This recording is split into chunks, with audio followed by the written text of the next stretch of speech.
Story book YouTube channel में आपका एक बार फिर से स्वागत है। दोस्तों, आज की कहानी बहुत ही रोमांचक और प्रेरणादायक होने वाली है। दोस्तों, कहानी को शुरू करने से पहले इस वीडियो को लाइक करें और अगर चैनल पर नए हैं तो चैनल को सब्सक्राइब करके बेल आइकन जरूर से दबाएं। चलिए शुरू करते हैं। दोस्तों, एक पेड़ पर चकवा और चकवी रहते थे।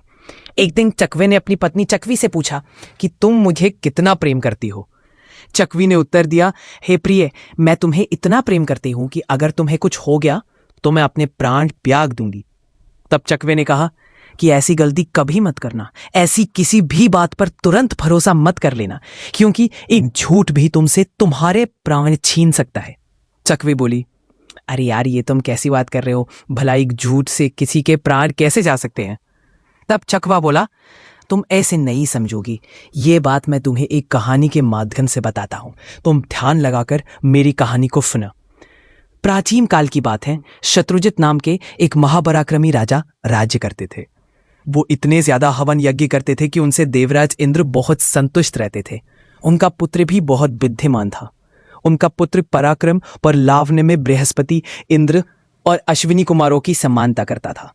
वह राजकुमार प्रतिदिन अपने समान उम्र, बुद्धि, बल और पराक्रम वाले अन्य राजकुमारों से घिरा रहता था। वो कभी तो उनसे शास्त्रों के बारे में बात करता और कभी संगीत सुनता और कभी नाटक देखने आदि में समय व्यतीत करता था। राजकुमार जब खेल में लगते, उस समय उन्हीं की अवस्था वाले बहुत से ब्राह्मण, क्षत्रिय और वैश्यों के बालक भी प्रेमवश वहां खेलने आ जाते थे। कुछ समय बीतने के बाद अश्वतर नाम के नाग के 2 पुत्र नागलोक से पृथ्वी तल पर घूमने के लिए आए। उन्होंने ब्राह्मण का रूप धारण कर रखा था। वे देखने में बड़े सुंदर और जवान थे। वहां जो राजकुमार तथा अन्य बालक खेलते थे, उनके साथ ही वे भी तरह तरह के उन खेल खेलते हुए बड़े प्रेम से रहते थे। वे राजकुमार, वे ब्राह्मण, क्षत्रिय और वैश्यों के पुत्र तथा वे दोनों नागराज के बालक साथ ही साथ स्नान, वस्त्र धारण, चंदन का लेप और भोजन आदि कार्य करते कराते थे। राजकुमार के प्रेमवश नागराज के दोनों पुत्र प्रतिदिन बड़ी प्रसन्नता के साथ वहां आते थे। उनके साथ भांति भांति के खेल, हास्य और वार्तालाप आदि करने से राजकुमार को बहुत ही सुख मिलता था। वे उन्हें साथ लिए बिना भोजन, स्नान, खेल तथा शास्त्र चर्चा आदि कुछ भी नहीं करते थे। इसी प्रकार वे दोनों नागकुमार भी उनके दिन रसातल में लंबी सांसें खींचते हुए रात बिताते और दिन निकलते ही उनके पास ब्राह्मण पर रूप धारण करके पहुंच जाते थे। इस तरह बहुत समय बीत जाने के बाद एक दिन नागराज अश्वतर ने अपने दोनों बालकों से पूछा, पुत्रों, तुम दोनों का पृथ्वीलोक के प्रति इतना अधिक प्रेम किस कारण है? बहुत दिनों से दिन के समय तुम लोग पाताल में नहीं दिखाई देते, केवल रात में ही मैं तुम्हें देख पाता हूं। पुत्रों ने कहा, पिताजी, पृथ्वीलोक में राजा शत्रुजोत के एक पुत्र है जिनका नाम ऋतुध्वज है। वे बड़े ही रूपवान, सरल, शूरवीर, मानी तथा प्रिय वचन बोलने वाले हैं। बिना पूछे ही वार्तालाप आरंभ करने वाले, विद्वान, मित्रभाव रखने वाले और समस्त गुणों के भंडार है। वे राजकुमार माननीय पुरुषों को सदा आदर देते हैं, बुद्धिमान एवं लज्जाशील है। विनय ही उनका आभूषण है। अतः उनके इस प्रेम भाव और भांति भांति के भोगों ने हमारा मन हर लिया है। उनके बिना नागलोक या भूलोक में कहीं भी हमें सुख नहीं मिलता। पिता ने कहा, पुत्रों, अपने पुण्यात्मा पिता का वह बालक धन्य है जिसके गुणों का वर्णन तुम जैसे गुजवान लोग नागलोक में भी कर रहे हो। संसार में कुछ लोग ऐसे हैं जो शास्त्रों के ज्ञाता तो है किंतु उनमें शीलता का अभाव है। कुछ लोग शीलवान तो है किंतु उनमें शास्त्रों में ज्ञान रहे। जिस पुरुष में शास्त्रों का ज्ञान और उत्तम शील दोनों गुण समान रूप से हो, मैं उसी को विशेष धन्यवाद का पात्र समझता हूं। ऋतुध्वज तुम लोगों के उपकारी मित्र है। क्या तुम लोगों ने भी उनके चित्त को प्रसन्न करने के लिए कभी उनका कोई कार्य किया है? मेरे घर में जो सोना, चांदी आदि वाहन, आसन तथा और कोई वस्तु उनके लिए उचित हो, वह सब तुम लोग बेझिझक होकर उन्हें दे सकते हो। पुत्र बोले, पिताजी, उनका कोई क्या उपकार कर सकता है? उनके घर पर आए हुए सभी याचक सदा ही पूजित होते हैं। उनकी सभी कामनाएं पूर्ण की जाती है। उनके घर में जो रत्न है वे हमारे पाताल में कहाँ है? वैसे वाहन, आसन, यान, आभूषण और वस्त्र यहाँ कहाँ उपलब्ध हो सकते हैं? उनमें जो विज्ञान है वह और किसी में नहीं है। पिताजी, वे बड़े बड़े विद्वानों के भी सब प्रकार के संदेहों का भली भांति निवारण करते हैं। हाँ, एक कार्य उनका अवश्य है, किंतु वह ब्रह्मा, विष्णु तथा शिव आदि सर्व समर्थ परमेश्वरों के सिवा हम लोग नहीं कर सकते। पिता ने कहा, पुत्रों, हम लोग कर सकते या नहीं कर सकते, क्योंकि मैं उस उत्तम कार्य को अवश्य जानना चाहता हूं। शायद मैं वो कार्य कर पाऊं। पुत्रों ने कहा, राजकुमार ऋतुध्वज ने अपनी कुमार अवस्था की एक घटना बतलाई थी। वह इस प्रकार है। राजा शत्रुजित के पास पहले कभी एक श्रेष्ठ ब्राह्मण तधारे थे। उनका नाम था महर्षि गालव। वे बड़े बुद्धिमान थे और एक श्रेष्ठ अश्व लेकर आए थे। उन्होंने राजा से कहा, महाराज, एक पापाचारी नीच दैत्य आकर मेरे आश्रम का विध्वंस कर देता है। वह शेर, हाथी तथा अन्य जीव जंतुओं का और छोटे छोटे शरीर वाले दूसरे जीवों का भी शरीर धारण करके अकारण आता है और समाधि एवं मौन व्रत के पालन में लगे हुए मेरे सामने आकर और से ऐसे उपद्रव करता है जिनसे मेरा भंग हो जाता है। यद्यपि हाँ, लोग उसे अपनी क्रोध अग्नि से भस्म कर डालने की शक्ति रखते हैं, लेकिन बड़े कष्ट से अर्जित की हुई अपनी उस तपस्या को समाप्त करना नहीं चाहते। राजान, एक दिन की बात है, मैं उस असुर को देखकर अत्यंत खिन्न हो लंबी सांसें ले रहा था। इतने में ही यह घोड़ा आकाश से नीचे उतरा। उसी समय यह आकाशवाणी हुई, हे मुन्ने, यह अश्व बिना थके समस्त भूमंडल की परिक्रमा कर सकता है। इसे सूर्यदेव ने आपके लिए प्रदान किया है। आकाश, पाताल और जल में भी इसकी गति नहीं रुकती। यह समस्त दिशाओं में बिना रोक पीक जाता है। पर्वतों पर चढ़ने में भी इसे कठिनाई नहीं होती। समस्त भूमंडल में यह बिना थकावट के विचरण करेगा। हे मुने, जो नीच दानव तुम्हें रात दिन क्लेश में डाले रहता है, उसका वध भी इसी अश्व पर आरूढ़ होकर राजा शत्रुजित के पुत्र ऋतुध्वज करेंगे। राजन, उस आकाशवाणी के अनुसार मैं तुम्हारे पास आया हूं। तपस्या में विघ्न डालने वाले उस दानव को तुम रोको, क्योंकि राजा भी प्रजा की तपस्या के अंश का भागी होता है। राजन, अब मैंने यह अश्वरत्न तुमको समर्पित कर दिया। तुम अपने पुत्र को मेरे साथ चलने की आज्ञा दो, इससे धर्म का लोप न होने पाए। गालव मुनि के यौ कहने पर राजा ने राजकुमार को उस अश्व पर चढ़ाया और मुनि के साथ भेज दिया। गालव मुनि उन्हें अपने साथ लेकर आश्रम को लौट आए। महर्षि गालव के रमणीय आश्रम में रहकर राजकुमार ऋतुध्वज ने मुनियों के सब विघ्नों को शांत कर दिया। राजकुमार और वह अश्व गालव ऋषि के आश्रम में ही निवास करते हैं, इस बात को वह नीच दानव नहीं जानता था। इसलिए तपस्या में लगे हुए मुनि को सताने के लिए वह दानव शूकर का रूप धारण करके आया। उसे देखते ही मुनि के शिष्य ने हल्ला मचाया। फिर तो राजकुमार शीघ्र ही घोड़े पर सवार हो धनुष लेकर उसके पीछे दौड़े। उन्होंने धनुष को खूब जोर से खींचकर एक चमकते हुए अर्धचंद्रा के बाण से उसको चोट पहुंचाई। बाण से आहत होकर वे अपने प्राण बचाने की धुन में भागा और वृक्षों तथा पर्वत से घिरी हुई घनी झाड़ी में घुस गया। वह घोड़ा भी मन के समान वेग से चलने वाला था। उसने बड़े वेग से उस सुअर का पीछा किया। वराह रूपधारी दानव तीव्र वेग से भागता हुआ सैकड़ों योजन दूर निकल गया और एक जगह पृथ्वी पर बनी गड्ढे के भीतर बड़ी फुर्ती के साथ कूद पड़ा। इसके बाद शीघ्र ही अश्व और राजकुमार भी घोर अंधकार से भरे हुए उस भारी गड्ढे में कूद पड़े। उसमें जाने पर राजकुमार को वह सुअर नहीं दिखाई पड़ा, बल्कि उन्हें प्रकाश से पूर्ण पाताल लोक का दर्शन हुआ। सामने ही इंद्रपुरी के समान एक सुंदर नगर था, जिसमें सैकड़ों सोने के महल शोभा पा रहे थे। उस नगर के चारों ओर सुंदर चहारदीवारी बनी हुई थी। राजकुमार ने उसमें प्रवेश किया, किंतु वहां उन्हें कोई मनुष्य नहीं दिखाई दिया। वे नगर में घूमने लगे। घूमते ही घूमते इन्होंने एक स्त्री को देखा जो बड़ी उतावली होकर कहीं चली जा रही थी। राजकुमार ने उससे पूछा, अरे सुंदरी, सुनो, तुम किसकी कन्या हो, किस काम से और कहाँ जा रही हो? उस सुंदरी ने कुछ उत्तर नहीं दिया। वे चुपचाप एक महल की सीढ़ियों पर चढ़ गई। ऋतुध्वज ने घोड़े को एक जगह बांध दिया और उसी स्त्री के पीछे पीछे महल में प्रवेश किया। उस समय उनके नेत्र आश्चर्य से चकित हो रहे थे। महल में पहुंचने पर उन्होंने देखा एक विशाल पलंग बिछा हुआ है, जो ऊपर से नीचे तक सोने का बना है। उस पर एक सुंदरी कन्या बैठी थी, जो कामनायुक्त रति सी जान पड़ती थी। चंद्रमा के समान मुख, सुंदर भौहें, कुंदेरू के समान लाल अधर, छरेरा शरीर और नील कमल के समान उसके नेत्र थे। उस सुंदरी को देखकर राजकुमार ने समझा, यह कोई रसातल की देवी है।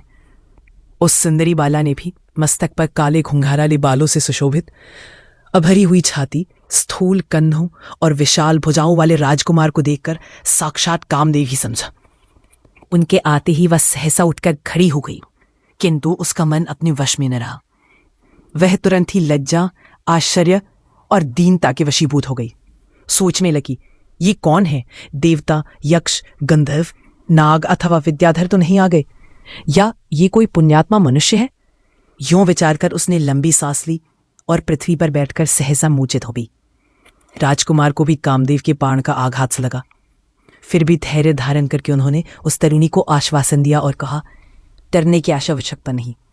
वह स्त्री जिसे उन्होंने पहले महल में जाते हुए देखा था, ताड़ का पंखा लेकर व्यग्रतापूर्वक हवा करने लगी। राजकुमार में आश्वासन देकर जब उससे मूर्छा का कारण पूछा, तब वह बाला कुछ लज्जित हो गई। उसने अपनी सखी को सब बातें बता दी। फिर उस सखी ने उसकी मूर्छा का सारा कारण, जो राजकुमार को सिर्फ देखने से ही हुई थी, विस्तार पूर्वक कही सुनाया। वह स्त्री बोली, प्रभु, देवलोक में विश्वावसु नाम से प्रसिद्ध एक गंधर्वों के राजा है। ये सुंदरी उनकी ही कन्या है। इसका नाम मदालसा है। वज्रकेतु दानव का एक भयंकर पुत्र है जो शत्रुओं का नाश करने वाला है। वे संसार में पाताल केतु के नाम से प्रसिद्ध। उसका निवास स्थान पाताल के ही भीतर है। एक दिन यह मदालसा अपने पिता के आंगन में घूम रही थी। उसी समय उस दुरात्मा दानव ने विकारमयी माया फैलाकर इस असहाय बालिका को हर लिया। उस दिन मैं इसके साथ नहीं थी। सुना है आगामी त्रयोदशी को वह असुर इसके साथ विवाह करेगा, किंतु जैसे शूद्र वेद की श्रुति का अधिकारी नहीं है, उसी प्रकार वह दानव भी इस सर्व सुंदरी मेरी सखी को पाने के योग्य नहीं है। अभी कल की बात है, ये बेचारी आत्महत्या करने को तैयार हो गई थी। उस समय कामधेनु ने आकर आश्वासन दिया, बेटी, वह नीच दानव तुझे नहीं पा सकता। महाभागे, पृथ्वी लोक में जाने पर इस दानव को, जो मनुष्य अपने बाणों से इस दानव को बींद डालेगा, वही तुम्हारा पति होगा। बट शीघ्र यह सुयोग प्राप्त होने वाला है। ये कहकर सुरभि देवी अंतर्धान हो गई। मेरा नाम कुंडला है। मैं इस मदालसा की सखी, विंध्यवन की पुत्री और वीर पुष्करमाली की पत्नी हूं। वह उस दैत्य ने मेरे स्वामी को मार डाला। तब से उत्तम व्रतों का पालन करती हुई दिव्य गति से भिन्न भिन्न तीर्थों में विचरती रहती हूं। अब मैं परलोक सुधारने में ही अलग ही हूं। दुष्टात्मा पाताल केतु आज वाराह का रूप धारण करके पृथ्वीलोक में गया था। सुनने में आया है वहां मुनियों की रक्षा के लिए किसी ने उसको अपने बाणों का निशाना बनाया है। मैं इस बात का ठीक ठीक पता लगाने के लिए ही गई थी। पता लगाकर तुरंत लौट आई। सचमुच ही किसी ने उस अधम दानव को बाढ़ से बीन डाला है। अब मदालसा के मूर्छित होने का कारण सुनिए। मैं तो इसी के प्रेम से दुखी होकर यहां चली आई, क्योंकि मेरे लिए अपने शरीर में और सखी में कोई अंतर नहीं है। यदि ये अपनी इच्छा के अनुसार किसी वीर पति को प्राप्त कर लेती तो मैं निश्चिंत होकर तपस्या में लग जाती। महामते, अब आप अपना परिचय दीजिए। आप कौन हैं और कैसे यहाँ पधारे हैं? आप देवता, दैत्य, गंधर्व, नाग अथवा किन्नरों में से तो कोई नहीं है, क्योंकि यहाँ मनुष्य को पहुंच नहीं हो सकती और मनुष्य का ऐसा दिव्य शरीर भी नहीं होता। जैसे मैंने सब बातें सच सच बताई है, वैसे ही आप भी अपना सब हाल ठीक ठीक कहिए। ऋतुध्वज ने कहा, धर्मज्ञ, तुमने जो ये पूछा है कि आप कौन है और कहाँ से आए हैं, इसका उत्तर सुनो। मैं आरंभ से ही अपना सब समाचार बतलाता हूँ। शुद्धे, मैं राजा शत्रुजित का पुत्र हूँ और पिता की आज्ञा से मुनियों की रक्षा के लिए महर्षि गालव के आश्रम पर आया था। वहां मैं धर्मपरायण मुनियों की रक्षा करता था, किंतु मेरे कार्य में विघ्न डालने के लिए कोई दानव शूकर का रूप धारण करके आया। मैंने उसे अर्धचंद्राकार बाढ़ से बींद डाला। मेरे बाढ़ की चोट खाकर वह बड़े वेग से भागा। तब मैंने भी घोड़े पर सवार होकर उसका पीछा किया। फिर सहसा वह वाराह एक गड्ढे में गिर पड़ा। साथ ही मेरा घोड़ा भी उसमें कूद पड़ा। उस घोड़े पर चढ़ा हुआ मैं कुछ काल तक तंतकार में अकेला ही विचरता रहा। इसके बाद मुझे प्रकाश मिला और तुम्हारे ऊपर मेरी दृष्टि पड़ी। मैंने पूछा भी, किंतु तुमने कुछ उत्तर नहीं दिया। फिर मैं तुम्हारे पीछे पीछे सुंदर महल में आ गया। यह मैंने सच्ची बात बतलाई है। मैं देवता, दानव, नाग, गंधर्व अथवा किन्नर नहीं हूं। देवता आदि तो मेरे पूजनीय हैं। कुंडले, मैं मनुष्य ही हूं। तुम्हें इस विषय में कबो कोई संदेह नहीं करना चाहिए। ये सुनकर मदालसा को बड़ी प्रसन्नता हुई। उसमें लज्जित होकर अपनी सखी के सुंदर मुख की ओर देखा, किंतु कुछ बोल न सकी। उसकी सखी ने फिर प्रसन्न होकर कहा, शूरवीर, आपकी बात सत्य है, इसमें संदेह की कोई बात नहीं है। मेरी सखी का हृदय और किसी को देखकर आसक्त नहीं हो सकता। अधिक कमीनीय कांति चंद्रमा को ही प्राप्त होती है। प्रचंड प्रभा सूर्य में ही मिलती है। दैवी विभूति धन्य पुरुष को ही प्राप्त होती है। मेरी यह सखी बड़ी भाग्यशालिनी है। आपका संन्यादा पाकर यह धन्य हो गई। वीर, जिस कार्य को विधाता ने ही रच रखा है उसे अब तुम भी पूर्ण करो। उस स्त्री की बात सुनकर राजकुमार ने कहा, मैं पिता की आज्ञा के बिना इस गंधर्व राजकन्या से विवाह नहीं कर सकता। कुंडला बोली, नहीं नहीं, ऐसा मत कहिए राजकुमार, मदालसा एक देव कन्या है। आपके पिताजी इस विवाह से अवश्य प्रसन्न होंगे। कृपया इससे विवाह कर लीजिए। राजकुमार ने उसकी बात मान ली। तब कुंडला ने विवाह की सामग्री एकत्रित करके अपने कुलगुरु तुम्बुरु का स्मरण किया। वे समिधा और कुशा लिए तत्काल वहां आ पहुंचे। मदालसा के प्रेम से और कुंडला का गौरव रखने के लिए उन्होंने आने में विलंब नहीं किया। वे मंत्रों की ज्ञाता थे। उन्होंने अग्नि प्रज्वलित करके विधि विधान के साथ मदालसा और राजकुमार ऋतुध्वज का विवाह कराया और फिर वापस तपस्या के लिए चले गए। कुंडला ने अपनी सखी से कहा, हे सखी, तुम्हारा विवाह राजकुमार के साथ करा के मेरा मनोरथ पूर्ण हुआ। अब मैं निश्चिंत होकर तपस्या करूंगी। और फिर राजकुमार से बोली, हे राजकुमार, आप तो बहुत बुद्धिमान हैं। आपको भला कोई पुरुष क्या उपदेश दे सकता है? और फिर मैं तो स्त्री हूं, लेकिन इस समय मदालसा के माता पिता कोई भी यहां उपस्थित नहीं है, तो मेरा ये कर्तव्य है, मैं उसे पूर्ण कर रही हूं।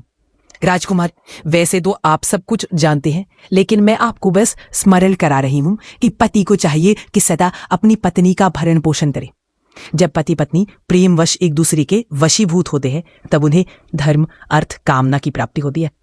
स्त्री के बिना पुरुष किसी देवता, पितर, भृत्य और अतिथियों का पूजन नहीं कर सकता। आप दोनों नव दंपति के सुखमय जीवन के लिए मैंने ये बातें आपसे निवेदन की हैं। अब मैं अपनी इच्छा के अनुसार जा रही। यो कहकर कुंडला ने अपनी सखी को गले से लगाया और राजकुमार को नमस्कार करके वह दिव्य गति से अपने अभीष्ट स्थान को चली गई। ऋतुध्वज ने भी मदालसा को अपने घोड़े पर बिठाया और पाताल लोक से निकल जाने की तैयारी की। यह बात दानवों को मालूम हो गई। उन्होंने सहसा कोलाहल मचाना आरंभ किया। पाताल केतु जिस कन्या रत्न को स्वर्ग से हर लाया था, उसे यह राजकुमार चुराए जाता है। यह समाचार पाते ही परिघ, खड्ग, गदा, शूल, बाण और धनुष आदि आयुधों से सजी हुई दानवों की विशाल सेना पाताल केतु के साथ वहां आ पहुंची। उस समय खड़ा रह कहते हुए बड़े बड़े दानवों ने राजकुमार ऋतुध्वज पर बाणों और शूलों की वृष्टि आरंभ कर दी। राजकुमार भी बड़े पराक्रमी थे। उन्होंने हंसते हंसते बाणों का जाल सा फैला दिया और खेल खेल में ही दानवों के सब अस्त्र शस्त्र काट गिराए।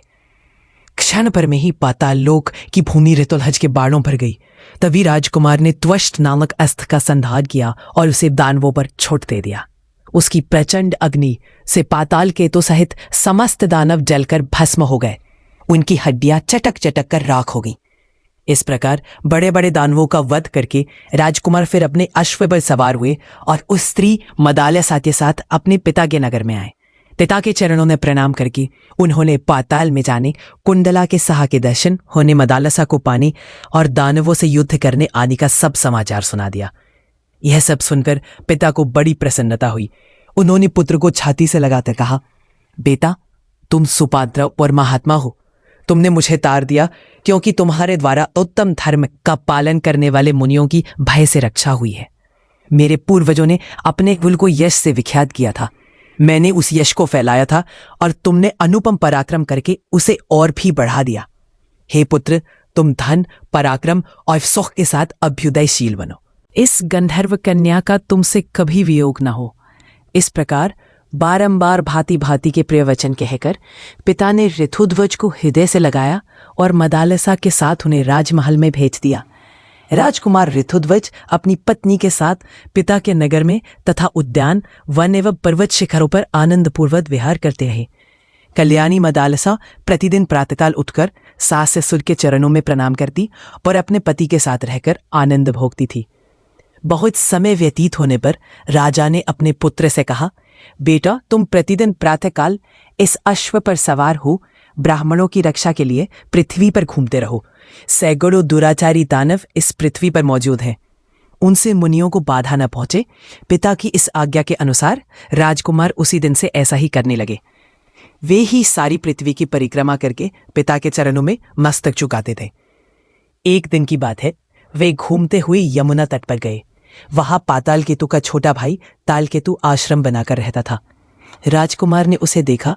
वह मायावी दानव मुनि का रूप धारण किए हुए था।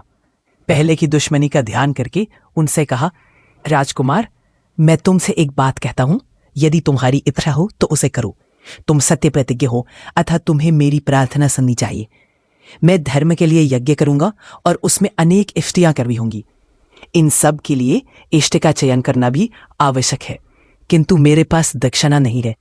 अतः वीर, तुम सिवर्ण के लिए मुझे अपने गले का यह आभूषण दे दो और मेरे इस आश्रम की रक्षा करो। तब तक मैं जल के भीतर प्रवेश करके प्रजा की पुष्टि के लिए वरुण देवता संबंधी वैदिक मंत्रों से वरुण देवता की स्तुति करता हूं। स्तुति के पश्चात जल्दी ही लौटूंगा। उसके यो कहने पर राजकुमार ने उसे प्रणाम किया और अपने गले का आभूषण उतार कर दे दिया। फिर इस प्रकार कहा, आप निश्चिंत होकर जाइए। आप जब तक लौट नहीं आएंगे तब तक यही मैं आपके आश्रम के समीप ठहरूंगा। राजकुमार के इस प्रकार कहने पर तालकेतु नदी के जल में डुबकी लगाकर अदृश्य हो गया और वे इसके माया निर्मित आश्रम की रक्षा करने लगे। जल के भीतर से वो राजकुमार के नगर में चला गया और मदालसा तथा अन्य लोगों के समक्ष पहुंचकर इस प्रकार बोला। तालकेतु ने कहा, वीर ऋतुध्वज मेरे आश्रम के समीप गए थे और तपस्वियों की रक्षा करते हुए किसी दुष्ट दैत्य से युद्ध कर रहे थे। उन्होंने अपनी शक्ति पर युद्ध किया और बहुत से ब्राह्मण देशी दैत्यों की मौत के घाट उतारा। फिर उस पापी दैत्य ने माया का सहारा लेकर शूल से उनकी छाती छेड़ डाली। मरते समय उन्होंने अपने गले का ये आभूषण मुझे दिया। फिर तपस्वियों ने मिलकर उनका अग्नि संस्कार कर दिया। उनका अश्व भयभीत हो नेत्रों से आंसू बहाता हुआ हिनहिनाता रहा। उसी अवस्था में वो दुरात्मा दानव उसे अपने साथ पकड़ ले गया। मुझ पापाचारी निष्ठु ने यह सब कुछ अपनी आंखों देखा है। इसके बाद जो कुछ कर्तव्य हो वह आप लोग करें। अपने हिजर को आश्वासन देने के लिए यह गले का हार ग्रहण कीजिए। यो कहकर तालकेतु ने वो हार पृथ्वी पर छोड़ दिया और जैसे आया था वैसे ही चला गया। यह दुखपूर्ण समाचार सुनकर वहां के लोग शोक से व्याकुल होम्युतित हो गए। फिर थोड़ी देर में होश में आने पर रानीवास की सभी स्त्रियां, राजा तथा महारानी भी अत्यंत दुखी होकर विलाप करने लगी। मदालसा ने उनके गले के आभूषण को देखा और पति को मारा गया सुनकर तुरंत ही अपने प्यारे प्राणों को त्याग दिया। फिर पूर्वासियों तथा महाराज राजा शत्रुजित ने जब मदालसा को पति के बिना मृत्यु को प्राप्त हुई देखा तब कुछ विचार करके मन को स्थिर किया और अपनी पुत्रवधू मदालसा का दाह संस्कार किया और नगर से बाहर निकलकर पुत्र को जलांजलि दी। तालकेतु फिर यमुना जल से निकलकर राजकुमार के पास गया और प्रेम पूर्वक मीठी वाणी में बोला, राजकुमार अब तुम जाओ, तुमने मुझे कृतार्थ कर दिया। तुम जो यहाँ अविचल भाव से खड़े रहे, इससे मैंने बहुत दिनों की अपनी अभिलाषा पूरी कर ली। मुझे महात्मा वरुण की प्रसन्नता के लिए वारुण यज्ञ का अनुष्ठान करने की बहुत दिनों से अभिलाषा थी। वह सब कार्य अब मैंने पूरा कर लिया। उसके यो कहने पर राजकुमार उसको प्रणाम करके गरुड़ तथा वायु के समान वेग वाले उसी अश्व पर बैठकर अपने पिता के नगर की ओर चल दिए। राजकुमार ऋतुध्वज बड़े वेग से अपने नगर में आए। उस समय उनके मन में माता पिता के चरणों की वंदना करने तथा मदालसा को देखने की प्रबल इच्छा थी। वहां पहुंचकर उन्होंने देखा सामने आने वाले सभी लोग हैरान हैं। किसी के मुख पर प्रसन्नता का चिन्ह नहीं है, किंतु साथ ही कुछ लोगों के मुख पर हर्ष छा रहा है। पिता माता तथा अन्य बंधु बांधवों ने उन्हें छाती से लगाया और चिरंजीवी रहो वत्स यह कहकर कल्याणमय आशीर्वाद दिया। राजकुमार भी सबको प्रणाम करके आश्चर्यमग्न हो पूछने लगे, यह क्या बात है? पिता से पूछने पर उन्होंने बीती हुई सारी बातें कह सुनाई। अपनी मनोरमा पत्नी मदालसा की मृत्यु का समाचार सुनकर तथा माता पिता को सामने खड़ा देख वे लज्जा और शोक के समुद्र में डूब गए और मन ही मन सोचने लगे, हाय उस साध्वी बाला ने मेरी मृत्यु की बात सुनकर त्राण त्याग दिए, फिर भी मैं जीवित हूं। मुझ निश्चय को धिक्कार है। अहो मैं क्रूर हूं, अनार्य हूं, जो मेरे ही लिए मृत्यु को प्राप्त हुई। उस मृगनयनी पत्नी के बिना भी अत्यंत निर्दय होकर जी रहा हूं। इसके बाद उन्होंने मदालसा के लिए जलांजलि दी और उसके बाद का कर्म पूरा करके इस प्रकार प्रतिज्ञा की। ऋतुध्वज बोले, यदि इस जन्म में मेरी सुंदरी पत्नी मदालसा मुझे फिर न मिल सकी तो दूसरी कोई स्त्री मेरे जीवन में नहीं आ सकती। मदालसा के अतिरिक्त अन्य किसी स्त्री के साथ मैं संभोग नहीं कर सकता, यह मैंने सर्वथा सत्य कहा है। दोनों नागकुमार कहते हैं, पिताजी इस प्रकार मदालसा के बिना वे स्त्री संबंधी समस्त भोगों का परित्याग करके अब अपने मित्रों के साथ मन बहलाते हैं। यही उनका सबसे बड़ा कार्य है। नागराज अश्वतर बोले, पुत्रो यदि किसी कार्य को असंभव मानकर मनुष्य उसके लिए उद्योग नहीं करेंगे तो उद्योग छोड़ने से उनकी भारी हानि होगी। इसलिए मैं तपस्या का आश्रय लेकर ऐसा यत्न करूंगा जिससे इस कार्य की शीघ्र ही सिद्ध हो। यूं कहकर नागराज अश्वतर हिमालय पर्वत के तीर्थ में, जो सरस्वती का उद्गम स्थान है, जाकर दुष्कर तपस्या करने लगे। वे तीनों समय स्नान करते और नियमित आहार पर रहते हुए सरस्वती देवी में मन लगाकर तपस्या करने लगे। कुछ वर्षों बाद उनकी तपस्या से प्रसन्न होकर विष्णु की जिह्वा रूपा सरस्वती देवी ने प्रकट हो महात्मा अश्वतर लाग से कहा, हे नागराज अश्वतर, तुम्हारे मन में जो इच्छा हो उसे बताओ, मैं तुम्हें वर दूंगी। अश्वतर बोले, देवी आप मुझे संगीत के समस्त स्वरों का ज्ञान करा दीजिए। सरस्वती ने कहा, नागराज 7 स्वर, 7 ग्राम राग, 7 गीत, 49 प्रकार की ताने और 3 ग्राम, इन सबको तुम गा सकते हो। इसके सिवा मेरी पास तुम्हें 4 प्रकार के पद, 3 ताल और 3 लयों का भी ज्ञान हो जाएगा। मैंने तीनों यति और 4 प्रकार के बाजों का ज्ञान भी तुम्हें दे दिया। यह सब तो मेरे प्रसाद से तुम्हें मिलेगा। तुम संगीत की संपूर्ण कला में जितने कुशल होगे, वैसा भूलोक, देवलोक और पाताल लोक में भी दूसरा कोई नहीं होगा। सबकी जिह्वा रूपा सरस्वती देवी यो कहकर तत्काल अंतर्धान हो गई। फिर नागराज अश्वतर कैलाश शिखर पर निवास करने वाले भगवान शंकर की आराधना करने के लिए वहां गए और वीणा की लय के साथ 7 प्रकार के गीतों से शंकर जी को प्रसन्न करने के लिए पूर्ण प्रयत्न करने लगे। बहुत समय तक स्तुति करने के बाद उनके गीत से भगवान शंकर प्रसन्न हुए और बोले, अश्वतर वर मांगो।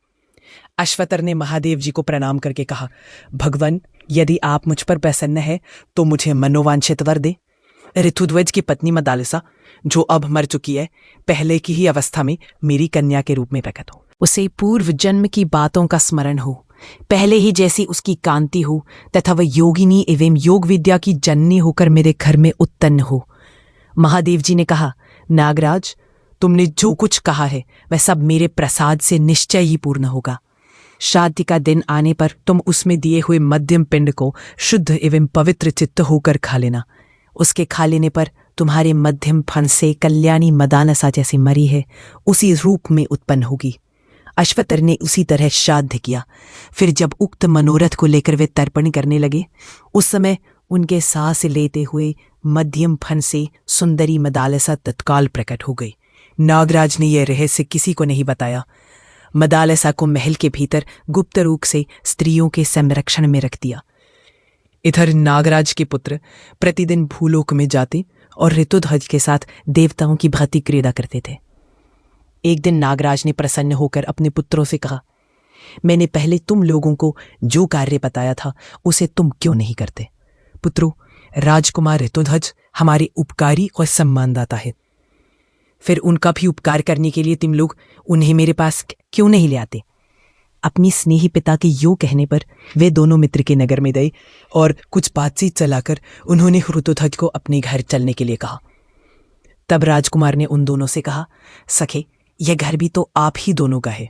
धन, वाहन, वस्त्र आदि जो कुछ भी मेरा है वह सब आपका भी है। यदि आपका मुझ पर प्रेम है तो आप धन, रथ आदि जो कुछ किसी को देना चाहें यहां से लेकर दे। यह सुनकर उन दोनों नागकुमारों के मुख स्नेह के आंसुओं से भींग गए और वे कुछ प्रेमपूर्ण रोष से बोले, ऋतुध्वज, तुम जो कुछ कहते हो उसमें तनिक भी संदेह नहीं है। हमारे मन में भी वैसा ही भाव है, परंतु हमारे महात्मा पिता ने बार बार कहा है कि मैं ऋतुध्वज का देखना चाहता हूं। इतना सुनते ही ऋतुध्वज अपने सिंहासन से उठकर खड़ी हो गए और यह कहकर कि पिताजी की जैसी आज्ञा है वही करूंगा, वे पृथ्वी पर उनके उद्देश्य से प्रणाम करने लगे। ऋतुध्वज बोले, मित्रों, आप लोग उठें और उनके पास चलें। मैं पिताजी के चरणों की शपथ खाकर कहता हूं। जब तक पिताजी हजारों वर्षों तक पृथ्वी का शासन करते हैं और आप पाताल लोक का राज्य करते हैं, तब तक मेरा मन याचना करने के लिए उत्सुक नहीं हो सकता। भला मेरे पास क्या नहीं है? सज्जन मित्र, निरोग शरीर, धन और यौवन, सभी कुछ तो है। यहां आकर मैंने अपने मुकुट से जो आपके दोनों चरणों का स्पर्श किया तथा आपके शरीर से मेरा स्पर्श हुआ, इसी से मैं सब कुछ पा गया। राजकुमार का यह विनययुक्त वचन सुनकर नागराज अश्वतर ने प्रेम पूर्वक कहा, यदि मुझसे रत्न और सुवर्ण आदि लेने का तुम्हारा मन नहीं होता तो और ही वही वस्तु जो तुम्हारे मन को प्रसन्न कर सके मांगो, मैं तुम्हें दूंगा। ऋतुध्वज ने कहा, आपके प्रसाद से मेरे घर में सब कुछ है। अश्वतर बोले, इस समय तुम मेरे घर में आए हो, इसलिए तुम्हें मनुष्य लोक में जो वस्तु दुर्लभ प्रतीत होती हो वही मुझसे मांग लो। उनकी ये बात सुनकर राजकुमार ऋतुध्वज अपने दोनों मित्र नाद कुमारों के मुख की ओर देखने लगे। तब उन दोनों ने पिता को प्रणाम करके राजपुत्र का जो अभीष्ट था उसे स्पष्ट रूप से कहना आरंभ किया। नाग कुमार बोले, पिताजी, गंधर्व राजकुमारी मदालसा इनकी प्यारी पत्नी थी। उसको किसी दुष्ट बुद्धि वाले दुरात्मा दानव ने, जो इनके साथ वैर रखता था, धोखा दिया। सी दानव के मुख से इनकी मृत्यु का समाचार सुनकर अपने प्यारे प्राणों को त्याग दिया। पिताजी, ये वीर ऋतुध्वज आज भी उसी सर्वांग सुंदरी अपनी पत्नी मदालसा को देखना चाहते हैं। यदि ऐसा किया जा सके तो इनका मनोरथ पूर्ण हो सकता है। तब नागराज घर में छिपाई हुई मदालसा को ले आए और राजकुमार को उसे दिखाया तथा पूछा, ऋतुध्वज, क्या यही तुम्हारी पत्नी मदालसा है? उसे देखते ही राजकुमार लज्जा छोड़कर उठे और हाँ प्रिय कहते हुए उसकी ओर बढ़े और मदालसा को अपने गले लगा लिया। फिर नागराज ने मदालसा के मरकर जीवित होने आदि की सारी कथा कह सुनाई। फिर तो राजकुमार ने प्रसन्न होकर अपनी प्यारी पत्नी को ग्रह किया। तदनंतर उनके स्मरण करते ही उनका प्याला अशोवहा पहुंचा। उस समय नागराज को प्रणाम करके वे तश्व पर आरूढ़ हुए और मदालसा के साथ अपने नगर को चल दिए। वहां पहुंचकर उन्होंने अपने पिता माता से उसके मरकर जीवित होने का सब समाचार निवेदन किया। कल्याणमयी मदालसा ने भी सास ससुर के चरणों में प्रणाम किया तथा अन्य स्वजनों को भी यथा योग्य सम्मान दिया। तत्पश्चात उस नगर में पूर्ववासियों के यहाँ बहुत बड़ा उत्सव हुआ। इसके बाद बहुत समय बीतने के पश्चात महाराज शत्रुजित पृथ्वी का भली भांति पालन करके परलोकवासी हो गए। तब पूर्ववासियों ने इनके महात्मा पुत्र ऋतुध्वज को, जिनके आचरण तथा व्यवहार बड़े ही उदार थे, राजपद पर अभिषिक्त किया। वे भी अपनी प्रजा का और पुत्रों की भांति पालन करने लगे। दोस्तों, आपको ये कहानी कैसी लगी हमें कमेंट बॉक्स में जरूर बताएं, जिससे हमें और भी अच्छी कहानियां बनाने का उत्साह मिलेगा। और जाते जाते स्टोरी बुक यूट्यूब चैनल को सब्सक्राइब जरूर कर ले। फिर मिलते हैं एक नई कहानी के साथ। धन्यवाद।